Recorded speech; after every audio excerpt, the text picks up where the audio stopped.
성도 여러분 반갑습니다. 오늘도 우리 주님이 함께 하시는 가운데 복된 하루가 되신 줄로 믿습니다.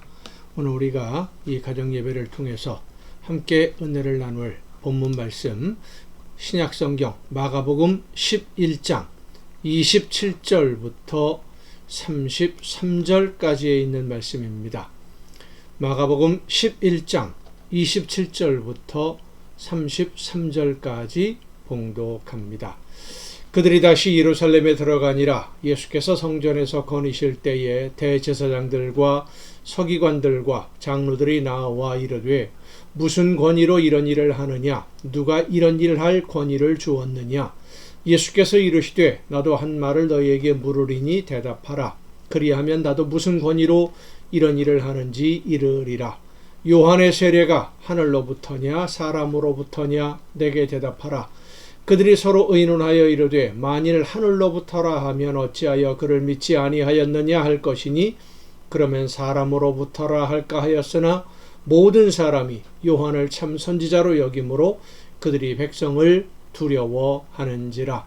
이에 예수께 대답하여 이르되 우리가 알지 못하노라 하니 예수께서 이르시되 나도 무슨 권위로 이런 일을 하는지 너희에게 이르지 아니하리라 하시니라.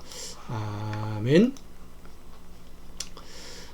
예수님이 하신 일, 성전에서 장사하는 사람들을 내쫓은 일이죠. 그 일에 대해서 분노한 제사장들과 바리새인들이 예수님을 찾아와서 항의할 때 예수님은 그들이 묻는 질문에 대답하시기보다는 한 가지 질문을 그들에게 하십니다. 요한이 세례를 베풀었는데 요한이 세례를 베푼 것은 하나님이 하라고 하신 것이라고 생각하느냐 아니면 요한이 그렇게 생각해서 한 것이라고 생각하느냐, 이런 질문이죠. 세례 요한이 회개의 세례를 베풀었는데 제사장들이나 바리새인들이 세례 요한에 의한 회개의 세례가 하나님의 말씀에 의해 세례 요한이 순종함으로 세례를 베풀었다 라고 대답한다면 왜 바리새인들이나 제사장들은 세례 요한이 베푸는 세례를 받지 않았고 헤롯이 그를 죽이려고 할 때에 왜 그를 막지 못했느냐? 하나님의 참 선지자인데 라고 하는 역질문이 나오게 될 것이 분명하고, 세례 요한이라는 사람이 세례를 베푼 것이지 하나님의 말씀에 순종한 것이 아니다 라고 대답하려고 하면 백성들이 세례 요한을 하나님이 보내신 선지자로 믿고 있었기 때문에 세례 요한을 하나님이 보내신 선지자로 인정하지 않으면 오히려 백성들로부터 역풍을 맞게 되지 않을까 하는 점을 두려워하는, 그래서 예수님에게 마땅한 대답을 찾지 못하고 우리는 대답하지 못하겠다 라고 대답을 합니다. 백성들을 두려워하는 모습들, 하나님을 두려워해야 할 대제사장들 그리고 바리새인들이 하나님을 두려워하지 아니하고 사람을 두려워하는 모습을 보여줍니다.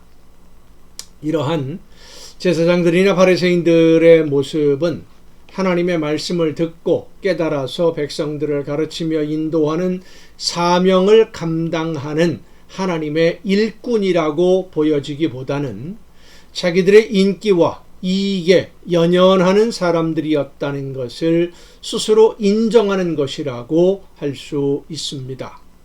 하나님이 원하시는 말씀을 백성들에게 전하고 가르치면서 백성들로 하여금 하나님의 말씀대로 사는 것이 어떻게 사는 것인지를 모범적으로 실천을 통해 보여주는 것이 하나님이 선택하신 일꾼들의 모습이어야만 하는데, 제사장들 바리새인들이 바로 그런 사람들이어야 되지 않겠습니까? 그런데 예수님의 질문에 대답할 말을 찾지 못하고 있는 이 제사장들이나 바리새인들은 하나님의 말씀을 전하는 일꾼이라기보다는 자기 이익을 위해서 일하는 거짓 선지자들의 일반적인 모습이라고 할 수 있습니다.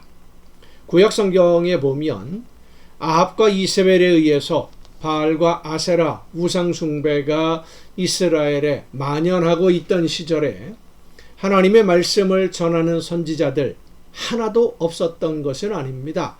하나님의 말씀을 전하는 선지자라는 사람들이 분명히 있어요. 아합이 유다의 왕 여호사밧과 함께 아람이 지배하고 있던 길르앗 라못을 되찾기 위한 전쟁을 시작할 때에 여호사밧 왕이, 남왕국 유다의 왕이죠, 아합에게 하나님의 말씀을 듣기를 원한다 라고 이야기하니까 아합이 불러 모으는 하나님의 말씀을 전하는 선지자의 숫자가 400명이었습니다. 이 400명의 선지자들이 한 목소리로 하나님이 이 전쟁에서 아합에게 승리를 선물해 주신다라고 하나님의 말씀을 전합니다. 하지만 미가야라고 하는 선지자 한 사람만이 이러한 다른 선지자들의 예언이 거짓이라고 밝힙니다. 그래서 다른 사람들로부터, 선지자들로부터 핍박을 받게 되지요. 아합으로부터도 인정받지 못하고 다른 사람들로부터 다 외면을 당합니다. 그런데 결국 아합은 그 전쟁에서 미가야 선지자가 전한 하나님의 말씀대로 죽고 맙니다. 구약 성경에서 하나님의 말씀을 전하는 선지자들이 가장 강하게 비판했던 것은 두 가지였습니다. 하나는 하나님의 말씀을 듣지 않고 불순종하는 백성들을 향한 하나님의 진노하심을 전하는 말씀, 그것이 첫 번째였고, 두 번째는 하나님의 말씀이 아닌 자기 개인의 생각을 하나님의 말씀이라고 거짓말하는 거짓 선지자들을 향한 분노를 선지자들은 하나님의 말씀으로 전했습니다. 예레미야 14장에 보면 예레미야 선지자가 하나님에게 탄식하며 하소연하는 내용이 나와요. 예레미야는 하나님의 말씀을 듣고 이스라엘이 멸망하게 될 것이다, 예루살렘의 패망을 전하고 있는데, 다른 선지자들은 하나님이 평강을 약속하신다, 싸움에서 이기게 해주신다, 그렇게 전하고 있고, 백성들은 하나님의 말씀을 전하는 예레미야의 말씀에는 귀를 기울이지 않고 다른 선지자들이 말하고 있는 하나님의 평강의 약속에 귀를 기울이며 그들의 말을 듣고 있다라고 예레미야 선지자가 하소연을 합니다. 그때 하나님이 예레미야에게 이렇게 대답해 주십니다. 여호와께서 내게 이르시되 선지자들이 내 이름으로 거짓 예언을 하도다. 나는 그들을 보내지 아니하였고 그들에게 명령하거나 이르지 아니하였거늘 그들이 거짓 계시와 점술과 헛된 것과 자기 마음의 거짓으로 너희에게 예언하는도다. 거짓말로 백성을 속이고 있었던 것입니다. 자기 개인의 인기를 얻으려는 자들을 하나님은 거짓 선지자라고 분명히 말씀해 주십니다. 그리고 그런 거짓 선지자들은 하나님의 진노를 피하지 못하게 될 것이고, 거짓 선지자들의 말에 귀를 기울여 듣는 이스라엘 백성들도 하나님의 진노를 피하지 못할 것이라고 경고해 주십니다. 또 에스겔 13장에 보면 자기 마음대로 예언하는 자들에 대해 하나님이 에스겔 선지자에게 경고하라 라고 말씀하시면서 이렇게 말씀하십니다. 너희가 어찌하여 내 백성의 영혼은 사냥하면서 자기를 위하여는 영혼을 살리려 하느냐? 너희가 두어 웅큼 보리와 두어 조각 떡을 위하여 나를 내 백성 가운데에서 욕되게 하여 거짓말을 고지 듣는 내 백성에게 너희가 거짓말을 지어내어 죽지 아니할 영혼을 죽이고 살지 못할 영혼을 살리는도다 라고 말씀하십니다. 두어 웅큼 보리와 두어 조각 떡을 위하여 자기들이 먹고 살기 위해서, 이익을 얻기 위해서 백성들이 원하는 대로 하나님의 말씀을 거짓말로 만들어서 전하고 있다는 겁니다. 예수님에게 성전에서 장사하는 사람들을 내쫓은 이유를 따지겠다고 찾아왔던 대제사장들과 바리새인들이 바로 이런 거짓 선지자들의 전형적인 모습이었던 것입니다. 하나님을 두려워하지 아니하고 백성들을 두려워하는, 사람들을 두려워하는 어리석은 모습들. 성도 여러분, 오늘 우리가 어떤 목소리에 귀를 기울여야 할 것인지를 잘 분별해야 됩니다. 사람의 말 듣지 말고 성령의 역사하심으로 말씀해 주시는 하나님의 음성을 들어야 됩니다.